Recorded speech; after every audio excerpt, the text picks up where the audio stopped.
ಗ್ರಾಮಾಡಳಿತಾಧಿಕಾರಿಗಳು ವಿವಿಧ ಬೇಡಿಕೆಗಳನ್ನು ಈಡೇರಿಸುವಂತೆ ಆಗ್ರಹಿಸಿ ನಗರದ ತಾಲೂಕು ಕಚೇರಿ ಬಳಿ ಪ್ರತಿಭಟನೆ ನಡೆಸಿದರು. ಪ್ರತಿಭಟನೆ ವೇಳೆ ಸಂಘದ ತಾಲೂಕು ಅಧ್ಯಕ್ಷ ಶ್ರೀಧರ್ ಮಾತನಾಡಿ, ಗ್ರಾಮ ಆಡಳಿತಾಧಿಕಾರಿಗಳಿಗೆ ಕೆಲಸದ ಒತ್ತಡ ಹಾಗೂ ಸಮಸ್ಯೆಗಳನ್ನು ಬಗೆಹರಿಸುವಂತೆ ಈ ದಿನ ಮುಷ್ಕರ ಮಾಡುತ್ತಿದ್ದೇವೆ. ಮೊಬೈಲ್ ತಂತ್ರಾಂಶದ ಅಭಿವೃದ್ಧಿಯಿಂದಾಗಿ ಏಕಕಾಲದಲ್ಲಿ ಪ್ರಗತಿಯನ್ನು ಸಾಧಿಸಲು ಹೇಳುತ್ತಿದ್ದಾರೆ. ಹಂತ ಹಂತವಾಗಿ ಕರ್ತವ್ಯ ನಿರ್ವಹಿಸಲು ಅವಕಾಶ ಮಾಡಿಕೊಡಬೇಕೆಂದರು. ಗ್ರಾಮಾಡಳಿತಾಧಿಕಾರಿಗಳಿಗೆ ಮೂಲಸೌಕರ್ಯ ಒದಗಿಸಿಕೊಡಬೇಕು. ಅಂತರ ಜಿಲ್ಲೆಗಳ ವರ್ಗಾವಣೆ ನಿಯೋಜನೆ ನೀಡಿದರೆ ಗ್ರಾಮಾಡಳಿತಾಧಿಕಾರಿಗಳಿಗೆ ಸಂಕಷ್ಟ ಪರಿಹಾರವಾಗುತ್ತದೆ. ಗ್ರಾಮಾಡಳಿತಾಧಿಕಾರಿಗಳ ಮೇಲೆ ನೀಡುವ ಒತ್ತಡವನ್ನು ನಿವಾರಣೆ ಮಾಡಬೇಕೆಂದು ಸರ್ಕಾರಕ್ಕೆ ಮನವಿ ಮಾಡಲು ಶಾಂತಿಯುತವಾಗಿ ಮುಷ್ಕರ ಮಾಡುತ್ತಿದ್ದೇವೆ. ನಾಳೆ ಜಿಲ್ಲೆಯ ಎಲ್ಲಾ ಗ್ರಾಮಾಡಳಿತಾಧಿಕಾರಿಗಳು ಜಿಲ್ಲಾಧಿಕಾರಿಗಳ ಕಚೇರಿ ಮುಂಭಾಗ ಮುಷ್ಕರ ಹಮ್ಮಿಕೊಂಡಿದ್ದೇವೆಂದು ತಿಳಿಸಿದರು.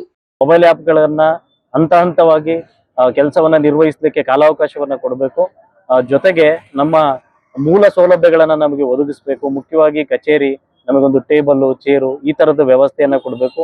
ನಮ್ಮ ಪ್ರಯಾಣ ಭತ್ಯೆಗಳನ್ನ ಹೆಚ್ಚಳವನ್ನ ಮಾಡಬೇಕು.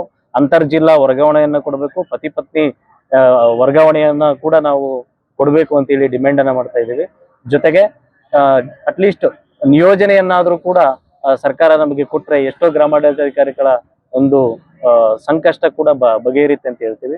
ಜೊತೆಗೆ ಈ ಒತ್ತಡದಿಂದನೇ ರಾಜ್ಯದಲ್ಲಿ ಸುಮಾರು 10ಕ್ಕೂ ಅಧಿಕ ನಮ್ಮ ನೌಕರರು ಮರಣ ಹೊಂದಿರುವಂತದ್ದು ಮತ್ತು ಒತ್ತಡದ ಒಂದು ಜೀವನದಿಂದಾಗಿ ಈ ಒತ್ತಡ ನಿವಾರಣೆಗಾಗಿ ನಮಗೆ ಒಂದು ನಿಗದಿತ ಒಂದು ಜಾಬ್ ಚಾರ್ಟ್ ಅನ್ನು ಕೂಡ ನಮಗೆ ಕೊಡಬೇಕು ಅಂತೇಳಿ ನಾವು ಸರ್ಕಾರಕ್ಕೆ ಈ ಒಂದು ದಿನ ತಾಲೂಕು ಆಡಳಿತದಿಂದ ಮುಷ್ಕರವನ್ನ ಶಾಂತಿಯುತವಾಗಿ ಮಾಡಿ ಮನವಿ ಮಾಡಿಕೊಳ್ತಿದ್ದೀವಿ. ಜೊತೆಗೆ ನಾಳೆ ಈ ಜಿಲ್ಲೆಯ ಎಲ್ಲಾ ಗ್ರಾಮಾಡಳಿತಾಧಿಕಾರಿಗಳು ಜಿಲ್ಲಾಧಿಕಾರಿ ಕಚೇರಿಗಳ ಮುಂದೆ ಮುಷ್ಕರವನ್ನ ನಾವು ಹಮ್ಮಿಕೊಳ್ಳಲಿಕ್ಕೆ ನಮ್ಮ ಕೇಂದ್ರ ಸಂಘ ಕರೆ ಕೊಟ್ಟಿದೆ. ಅನಿವಾರ್ಯವಾದ್ರೆ ಅನಿರ್ದಿಷ್ಟಾವಧಿಯವರೆಗೂ ಕೂಡ ಮುಷ್ಕರವನ್ನ ಮುಂದುವರಿಸ್ತಾರೆ. ಶ್ರೀಧರ್ ಅಂತೇಳಿ ಗ್ರಾಮಾಡಳಿತಾಧಿಕಾರಿಗಳ ಸಂಘದ ತಾಲೂಕು ಅಧ್ಯಕ್ಷ.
ಒತ್ತಡ ಹಾಕುವಂಥದ್ದು ಅದಕ್ಕೂ ಕೂಡ ನಾವು ಕಡಿಮೆ ಮಾಡಿ ಅಂತೇಳಿ ನಾವು ಮನವಿಯನ್ನ ಮಾನ್ಯ ಜಿಲ್ಲಾಧಿಕಾರಿಗಳಿಗೂ ಮಾಡಿದ್ವಿ.